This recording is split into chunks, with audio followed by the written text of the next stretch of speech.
Hello friends, I am Sumit Goyal, assistant professor of mathematics. आज हम करने जा रहे हैं, देखिए स्टूडेंट्स, कोशीज इंटीग्रल टेस्ट। गोस टेस्ट के बाद नेक्स्ट टेस्ट हम कर रहे हैं कोशीज इंटीग्रल टेस्ट। जितने भी हमने अभी तक टेस्ट किए हैं वो सभी आपस में लिंक्ड थे, लेकिन इस टेस्ट का उनसे कोई भी लेना देना नहीं है। ये अपने आप में इंडिपेंडेंट टेस्ट है। ये हम इसकी स्टेटमेंट से ही, जब हम इसकी स्टेटमेंट पढ़ेंगे, इसको समझेंगे, इसका प्रूफ देखेंगे, आप अपने आप समझ जाएंगे कि ये टेस्ट उन सबसे अलग टेस्ट है। ये हमारे जो क्वेश्चन हमें दिया होगा, जो सीरीज दी होगी, उसके बिहेवियर को देखते हुए हमें पता चलेगा कि ये टेस्ट वहां पर किस तरीके से लगाना है और किस तरीके से ये काम करता है। तो देखिए, पहले आपको इसकी स्टेटमेंट समझनी है। देखिए, उसने कहा है इफ एफ एक्स, मैंने देखिए पूरा ना लिखकर इसको शॉर्ट फॉर्म में लिख दिया है, बुक में लिखा हुआ है। देखिए तीन बातें हैं। एफ, एक कोई फंक्शन लेना है, उसने कहा कोई फंक्शन है एक्स का, F is a function of x, और जहां पर एक्स क्या है, ग्रेटर देन इक्वल टू 1 है। और उसने ये कहा है कि एफ जो है, तीन बातें हैं एक्स, इस फंक्शन के तीन गुण हैं। क्या क्या? एफ इज नॉन नेगेटिव, यानी कि जो फंक्शन वैल्यू लेगा वो कभी भी नेगेटिव वैल्यू नहीं लेता हो वो फंक्शन। दूसरा कि वो मोनोटोनिकली डिक्रीजिंग फंक्शन हो, वो फंक्शन क्या हो, मोनोटोनिकली डिक्रीज कर रहा हो। और तीसरा वो इंटीग्रेबल फंक्शन हो, वो इंटीग्रेट हो सकता हो। फंक्शन में तीन गुण होने चाहिए। इस टेस्ट के लिए, कोशी इंटीग्रल टेस्ट के लिए, वो कह रहा है अगर हमारे को एक फंक्शन मिलता है और वो ऐसा फंक्शन है कि वो नॉन नेगेटिव है, दूसरी बात वो मोनोटोनिकली डिक्रीजिंग है, और तीसरी बात वो इंटीग्रेबल है। और उसके बाद वो क्या है, वो एक्स का फंक्शन है, किसी ना किसी वेरिएबल का फंक्शन होता है हमेशा, कोई भी फंक्शन हो। तो उसने कहा कि हमने कहा है एक्स वेरिएबल का फंक्शन है, और एक्स जो है वो हमेशा एक्स की वैल्यू जो है वो ग्रेटर देन इक्वल टू 1 है, सच दैट। अब वो कह रहा है और ये फंक्शन इस तरीके से है कि f n is equal to a n for all n belongs to N. यानी कहने का मीन्स ये है कि जब मैं नेचुरल नंबर्स के ऊपर इस फंक्शन की वैल्यू निकालता हूं, मुझे ऐसा फंक्शन मिल गया, मान लीजिए कि जो नॉन नेगेटिव भी है, मोनोटोनिकली डिक्रीजिंग भी है, इंटीग्रेबल भी है। अब उसके साथ एक कंडीशन और लगा दी कि अगर मैं नेचुरल नंबर्स के ऊपर उसकी वैल्यू निकालूं तो ए एन यानी कि मैं उसको कहूंगा A1, A2, A3, A4, A5, यानी कि 1 पे वैल्यू निकालूंगा, उसको मैंने कह दिया A1 कहूंगा, 2 पे निकालूंगा तो A2 कहूंगा, 3 पे निकालूंगा तो A3 कहूंगा। यानी कहने का मींस ये है कि उसने कहा कि then summation n running from 1 to infinity an। देखिए अब ये an और ये an क्या चीज है? कहने का मींस ये है कि जो nth टर्म सीरीज की दी होगी, हमें एक सीरीज दी होगी, क्योंकि आपको पता है कि कोई भी टेस्ट लगते हैं, अगर वो किसके ऊपर लगते हैं, सीरीज के ऊपर लगते हैं, हमें nth या तो सीरीज की nth टर्म डायरेक्ट दी होगी, हम निकाल लेते हैं। अभी तक हम सीख चुके हैं कि हमें nth टर्म कैसे निकालनी होती है। तो वो nth टर्म, ये हमने nth टर्म निकाली, यानी इसकी हमें फर्स्ट टर्म भी पता होगी, सेकंड टर्म भी पता होगी, सारी टर्म्स पता होगी। तो वो कह रहा है कि फंक्शन की वैल्यू 1 रखने पर इस सीरीज की फर्स्ट टर्म आनी चाहिए, 2 रखने पर इस सीरीज की सेकंड टर्म आनी चाहिए, 3 रखने पर इस सीरीज की थर्ड टर्म आनी चाहिए, n रखने पर इस सीरीज की nth टर्म आनी चाहिए। इस फंक्शन में ये गुण भी होना चाहिए। यानी हमें एक फंक्शन मिले जो नॉन नेगेटिव हो, मोनोटोनिकली डिक्रीजिंग हो, इंटीग्रेबल हो, और साथ में जब मैं नेचुरल नंबर्स के ऊपर उसकी वैल्यू निकालूं तो इस सीरीज की टर्म्स आनी चाहिए। And the sequence in where in is equal to 1 to n fx dx। अब वो ये कह रहा है कि अब मैं एक नई सीक्वेंस बनाने लगा हूं। एक सीक्वेंस बनानी है, वो कैसे बनानी है? फंक्शन को इंटीग्रेट करना है, कहां से कहां तक, 1 से n तक। यानी कि i1 के लिए n की जगह 1 रखेंगे तो 1 से 1 तक, 2 के लिए 1 से 2 तक, 3 के लिए 1 से 3 तक, 4 के लिए 1 से 4 तक। इस तरीके से हमें इसको क्या करना है, इंटीग्रेट करना है, तो हमें एक सीक्वेंस मिल जाएगी। देखिए अब हमें एक सीक्वेंस मिल जाएगी, तो वो ये कह रहा है कि इस सीक्वेंस का बिहेवियर और इस सीरीज का बिहेवियर एक जैसा होगा। अगर ये सीक्वेंस कन्वर्ज करेगी तो ये सीरीज भी कन्वर्ज करेगी, और अगर ये सीक्वेंस डाइवर्ज करेगी तो ये सीरीज भी डाइवर्ज करेगी। कहने का मीन्स आप देखिए उसका क्या है कि कई बार हमने जितने अभी तक टेस्ट किए हैं, 5 टेस्ट कर चुके हैं हम, 5-6 टेस्ट कर चुके हैं, उन टेस्ट से हमारा क्वेश्चन सोल्व नहीं होता, तो हमें एक क्या बनानी है, सीक्वेंस ढूंढनी है, सीक्वेंस बनानी है। और वो सीक्वेंस बनाने के लिए किसकी जरूरत होती है, एक फंक्शन की जरूरत होती है। वो फंक्शन कैसे बनेगा, ये बिल्कुल इजी है, जब हम क्वेश्चन करेंगे आपको बिल्कुल नजर आएगा कि फंक्शन 1 मिनट में बन जाता है। कैसे बन जाता है वो आपको मैं वहां बताऊंगा, अभी आप सिर्फ इसका प्रूफ देखिए। तो देखिए हमें एक फंक्शन चाहिए, यानी ये सीक्वेंस बनाने के लिए, क्योंकि हमें रिलेशन तो इन दोनों के बीच में बनाना है कि एक सीक्वेंस है और एक सीरीज है। अगर सीक्वेंस कन्वर्ज करेगी तो सीरीज भी कन्वर्ज करेगी, सीक्वेंस डाइवर्ज करेगी तो सीरीज भी डाइवर्ज करेगी, यानी हमें सीक्वेंस बनानी है। और सीक्वेंस बनाने के लिए हमें एक फंक्शन चाहिए। वो फंक्शन कैसा होना चाहिए, नॉन नेगेटिव होना चाहिए, मोनोटोनिकली डिक्रीजिंग होना चाहिए, इंटीग्रेबल होना चाहिए, साथ में नेचुरल नंबर्स के ऊपर अगर मैं उसकी वैल्यू निकालता हूं तो मुझे क्या मिलनी चाहिए, इस सीरीज की कोरस्पॉन्डिंग टर्म्स मिलनी चाहिए। तो और उससे ऐसा फंक्शन जब मुझे मिलेगा तो मैं एक आईएन सीक्वेंस इस रूल से बनाऊंगा। वो सीक्वेंस अगर कन्वर्ज करेगी तो हम कहेंगे ये सीरीज कन्वर्जेंट है, और अगर ये डाइवर्ज करेगी तो हम ये कहेंगे कि ये सीरीज डाइवर्ज करती है। लेकिन क्यों कहेंगे, ऐसा क्यों होता है, उसका प्रूफ अब हम यहां पर देने लगे हैं। ये हमारी स्टेटमेंट है कोशीज इंटीग्रल टेस्ट की। तो सबसे पहले तो आपको स्टेटमेंट समझ में आनी चाहिए कि व्हाट ही वांट टू से, वो क्या कहना चाह रहा है आपको। मेरे ख्याल से अब आपको मैंने डिटेल में बता दिया और ये सारी बात आपको समझ भी आ गई होगी। अब देखिए प्रूफ देखिए, अब हम इसका प्रूफ करने लगे हैं। हम कहने लगे choose x such that x lies between n plus 1। मैंने कहा कि देखिए अब यहां पे आपको कहा है कि फंक्शन है x का, x वेरिएबल का, और x greater than equal to 1 है, ये हमें कहा है। मैंने कहा कि अब हमने जितने भी नेचुरल नंबर है, नेचुरल नंबर का भी यहां पे कंसेप्ट है, क्योंकि नेचुरल नंबर्स के ऊपर इस फंक्शन की जो वैल्यू आनी चाहिए वो इस सीरीज की टर्म्स होनी चाहिए। तो हमने कहा कि कोई भी, मैंने मान लीजिए कोई वेरिएबल x लिया, x की अलग अलग वैल्यू होगी डोमेन के ऊपर। अब कोई भी वैल्यू हो वो दो नेचुरल नंबर के बीच में जरूर लाई करती होगी। मैंने कहा कि भाई अब x है और x किस तरीके से है कि वो दो नेचुरल नंबर के बीच में लाई करता है। कोई भी आप रियल नंबर लोगे वो दो नेचुरल नंबर के बीच में लाई करेगा। तो मैंने बड़ी सिंपल सी बात कही है।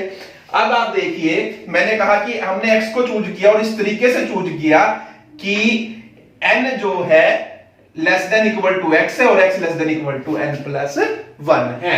अब आप देखिए यहां पर now f is monotonically decreasing function of x। अब देखिए जो f है वो कैसा फंक्शन है, मोनोटोनिकली डिक्रीजिंग फंक्शन है। मोनोटोनिकली डिक्रीजिंग फंक्शन का क्या मतलब होता है कि जो उसके डोमेन के पॉइंट्स है, जैसे अभी देखिए कोई फंक्शन यहां से यहां तक डिफाइंड है रियल लाइन पे, यानी मान लो अब उसने कहा है कि 1 से लेके आगे के ऊपर डिफाइंड है, ये आगे पूरी रियल लाइन के ऊपर 1 से ये 1 है, ये 0 है मान लीजिए। अब या और वो मोनोटोनिकली डिक्रीजिंग है, यानी 1 पे जितनी वैल्यू देगा, मान लो ये वैल्यू दे रहा है तो 1 से आगे वाले पॉइंट पे ग्राफ जो है वो नीचे की तरफ आता रहेगा। जिस तरीके से भी नीचे आए तो वो डिक्रीज कर रहा है मोनोटोनिकली, यानी कि बड़े पॉइंट्स पे वैल्यू फंक्शन की छोटी आएगी। समझ रहे हैं इस बात को। तो जब भी फंक्शन की, यानी कि अब मैं 1.1 पे निकालूंगा तो वैल्यू छोटी आई है, जो 1 पे वैल्यू आई थी उससे छोटी आई है, उससे अगले वाले पॉइंट पे और छोटी, उससे अगले वाले पॉइंट पे और छोटी, यानी कि जैसे जैसे पॉइंट्स बढ़ेंगे डोमेन के वैसे वैसे फंक्शन की वैल्यू कम होती जाएगी, क्योंकि वो फंक्शन मोनोटोनिकली डिक्रीजिंग है, ऐसा हमें कहा हुआ है। यानी अब देखिए यहां पर fn greater than equal to fx होगा और fx greater than equal to fn plus 1 होगा, यानी कि छोटे पॉइंट पे बड़ी वैल्यू देगा और बड़े पॉइंट पे वो छोटी वैल्यू देगा। देखिए सिस्टम उलट गया है, यहां पर सिस्टम बदल गया है यहां पर। यानी अब इसको मैं ये लिख सकता हूं that is fn plus 1 less than equal to fx and fx less than equal to fn।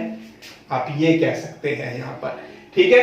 अब आप देखिए fn प्लस 1 क्या है, fn+1। यहां पर देखिए उसने कहा है कि ये फंक्शन जो है, अब हम ये मान के चल रहे हैं हमारे को ऐसा फंक्शन मिल चुका है, तो हम ये सारी चीजें यहाँ पर यूज कर रहे हैं, ये आपने समझना है इस चीज को। अब देखिए यानी कि फंक्शन की वैल्यू n पर an आती है, तो फंक्शन की वैल्यू n+1 पर क्या आएगी, an+1 आएगी। यहाँ fx ही रखते हैं और fn के ऊपर an आएगी for all n belongs to n, यानी कि ये सभी के सभी हमारे क्या है, नेचुरल नंबर के लिए ये वैलिड है। कहने का मीन्स मेरा ये है। अब मैं क्या करता हूं, फंक्शन इंटीग्रेबल है क्योंकि, और ये कांस्टेंट नंबर आएंगे कुछ ना कुछ, क्योंकि जब मैं किसी नेचुरल नंबर के ऊपर फंक्शन की वैल्यू निकालूं कुछ ना कुछ आएगी ना, नंबर आएगी, तो वो कुछ ना कुछ नंबर आएगी, ये कांस्टेंट है, यानी कहने का मीन्स ये हुआ। तो अब मैं यानी कांस्टेंट तो, और कांस्टेंट फंक्शन हमेशा इंटीग्रेबल होता है, और फंक्शन आपको इंटीग्रेबल दिया हुआ है, यानी अब मैं दूसरी चीज का यूज करने लगा हूं, इसका। अब पहले मैंने इस चीज का यूज कर चुका हूं, मोनोटोनिकली डिक्रीजिंग फंक्शन है, इसका यूज मैंने पहले किया, इस कंसेप्ट का मैंने यूज कर लिया यहां पर। अब मैं इस कंसेप्ट का यूज कर रहा हूं कि इंटीग्रेबल है, तो मैं इंटीग्रेट करने लगा हूं, integrate the inequality from n to n+1। मैं with limit n to n+1 इसे इंटीग्रेट करने लगा हूं। an+1 को इंटीग्रेट करूंगा, fx को इंटीग्रेट करूंगा, विद रिस्पेक्ट टू x कर रहा हूं, ये भी ध्यान रखना आपने, an dx, और कहां से कहां तक, n से लेके n+1 तक, ये मैं इंटीग्रेट करने लगा हूं। ये देखिए आप, ये मैंने इस कंसेप्ट का अब यहां पर यूज किया है। देखिए अब इसे कहेंगे हम इक्वेशन नंबर 1। अब आप क्या कीजिए, इसमें put n is equal to 1 to n-1 in equation 1।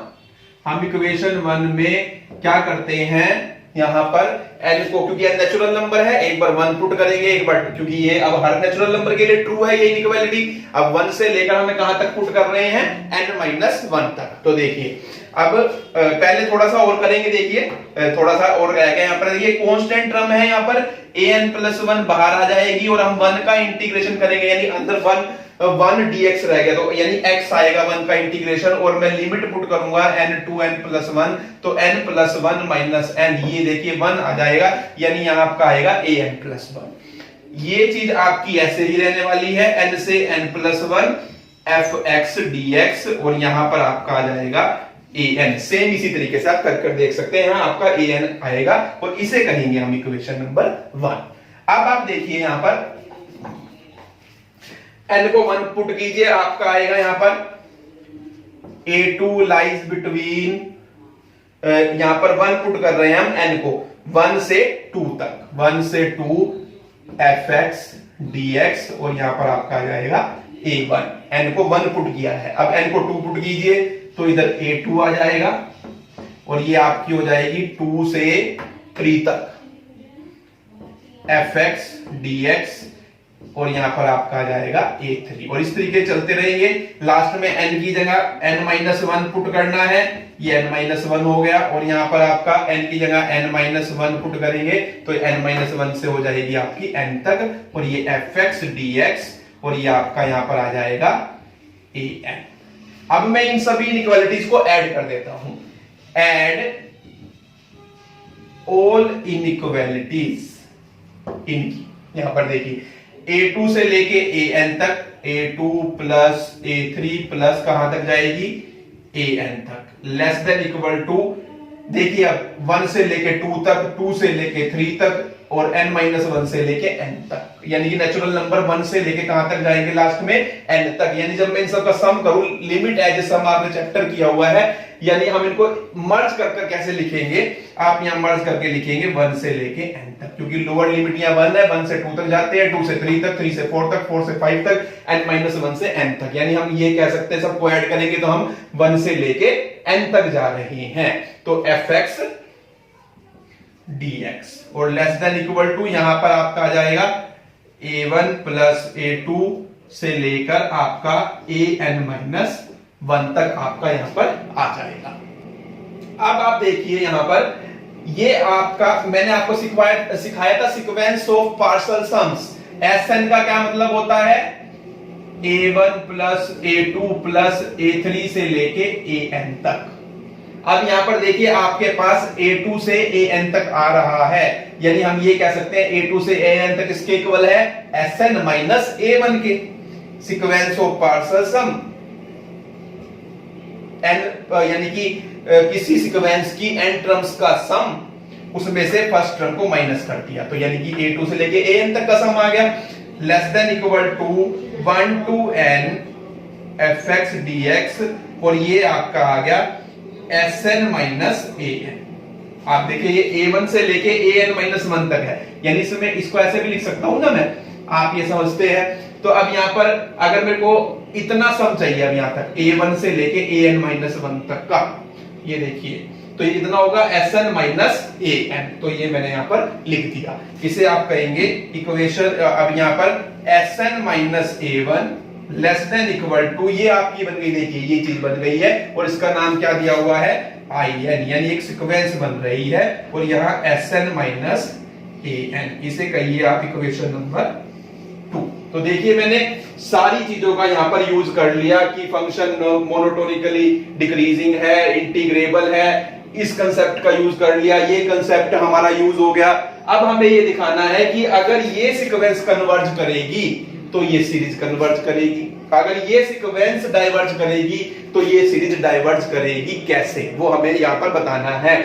इस टर्म का भी हम यूज कर सकते, ये सीधा वैसे हमें मतलब कि जब हमें फंक्शन आएगा कि वहां से हमें दिखेगा साफ कि हमारा फंक्शन जो है वो नॉन नेगेटिव है। वैसे तो यहाँ पर उसने दिया ही हुआ है कि x greater than equal to 1 है, जब 1 से बड़ा है तो नॉन नेगेटिव अपने आप ही हो गया। फिर भी उसने कहा है कोई बात नहीं, हम भी कह सकते हैं हाँ नॉन नेगेटिव तो है ही है हमारा फंक्शन। अब देखिए अब इक्वेशन नंबर 2 का रेफरेंस लेकर अब हम आगे अपनी थ्योरम को करने लगे हैं।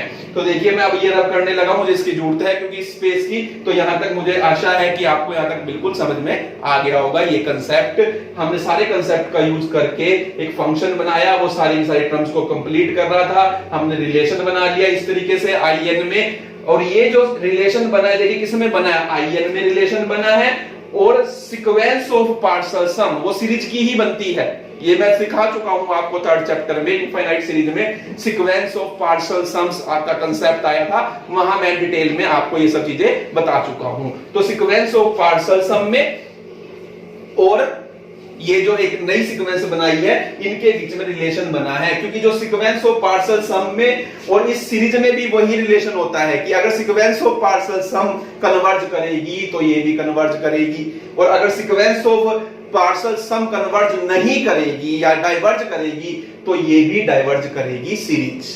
तो अब देखिए कि अगर हमने रिलेशन बनाया है सीक्वेंस में और इस सीरीज की सीक्वेंस ऑफ पार्शियल सम में, अब हम ये दिखाने लगे हैं कि ये सीरीज अगर कन्वर्ज सीक्वेंस ये सीक्वेंस जो हमने एक स्पेशल सीक्वेंस बनाई है ये कन्वर्ज करेगी तो हमारी ये सीरीज भी कन्वर्ज करेगी, और जब ये सीक्वेंस डाइवर्ज करेगी तो ये सीरीज भी हमारी डाइवर्ज करेगी। देखिए कैसे, देखिए अब हम यहां पर इससे फ्रॉम इक्वेशन नंबर 2 हम इसमें दो केस बनेंगे। एक बार हम ये मान के चलते हैं केस 1 में in is convergent, sequence in is convergent, और एक बार मानते हैं सीक्वेंस in इज डाइवर्जेंट। अगर सीक्वेंस in कन्वर्जेंट है तो इट मींस क्या है, अगर मैं इसकी लिमिट निकालूंगा तो वो फाइनाइट नंबर आएगी, और मैंने कहा कि वो फाइनाइट नंबर i आया, कुछ भी नंबर आया है हमने मान लिया कि उसको हमने नाम दे दिया i, और अगर ये डाइवर्जेंट है तो इसकी लिमिट क्या आएगी, इनफाइनाइट आएगी। अब देखिए फ्रॉम इक्वेशन 2 मैं इतना पार्ट ले रहा हूं इसे प्रूव करने के लिए। अब देखिए यहां से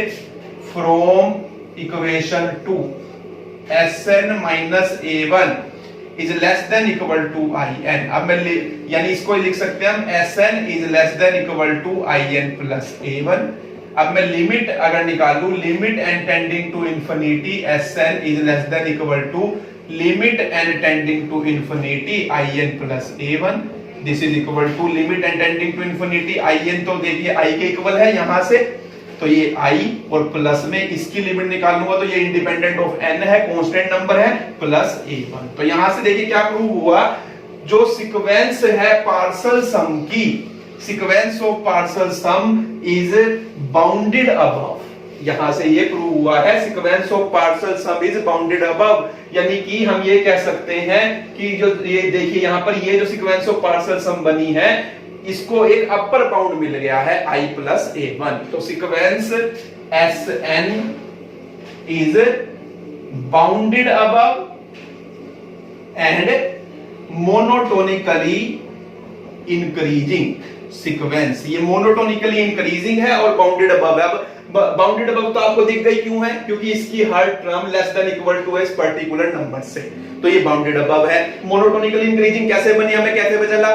क्योंकि देखिए यहां पर ये नॉन नेगेटिव टर्म की जो सीरीज की बात चल रही है, और जब हम एक सीरीज में दूसरा नंबर ऐड करेंगे तो अगला नंबर ज्यादा आएगा, जब हम 3 टर्म ऐड करेंगे और ज्यादा आएगा। तो ये क्लियर है, जो सीक्वेंस ऑफ पार्शियल सम बनेगी वो मोनोटोनिकली इंक्रीजिंग होगी।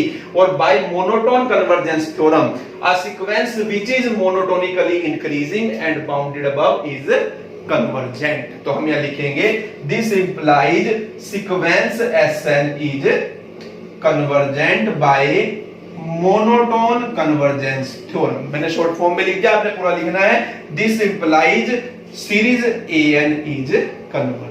ये मैंने आपको बताया था कि अगर sequence of partial sum convergent होगी तो समेश जो हमारी सीरीज है वो भी क्या होगी, कन्वर्जेंट होगी, क्योंकि सीक्वेंस ऑफ पार्शियल सम और सीरीज में सेम रिलेशन होता है। एक कन्वर्ज करती है दूसरी कन्वर्ज करती है, एक डाइवर्ज करती है तो दूसरी डाइवर्ज करती है। ये कंसेप्ट मैं आपको ऑलरेडी बहुत अच्छे तरीके से इनफाइनाइट सीरीज चैप्टर नंबर 3 में करवा चुका हूं, आप वहां जाकर इसको अच्छी तरह से देख सकते हैं।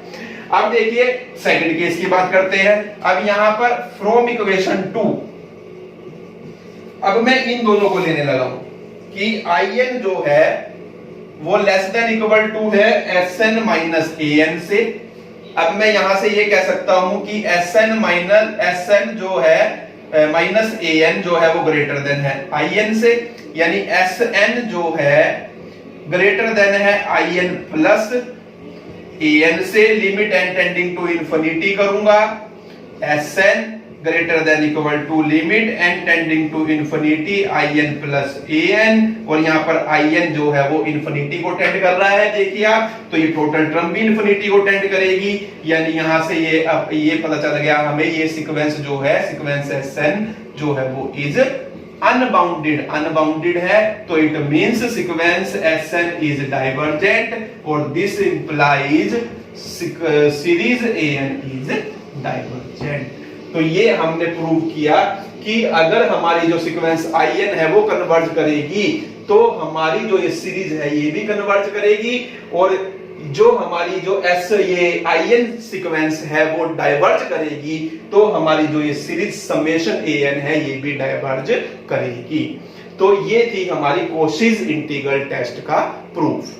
तो बहुत ही इजी प्रूफ है, आप एक बार इसको ध्यान से समझे, 2 बार समझे और फिर खुद करके देखे, आपको सारी चीजें बिल्कुल समझ में आएगी। कंडीशन एक है, आपको पुराने कंसेप्ट्स भी क्लियर होने चाहिए। अगर आपको पुराने कंसेप्ट्स क्लियर हैं तब आपको ये थ्योरम समझने में कोई भी दिक्कत नहीं होगी। Thank you.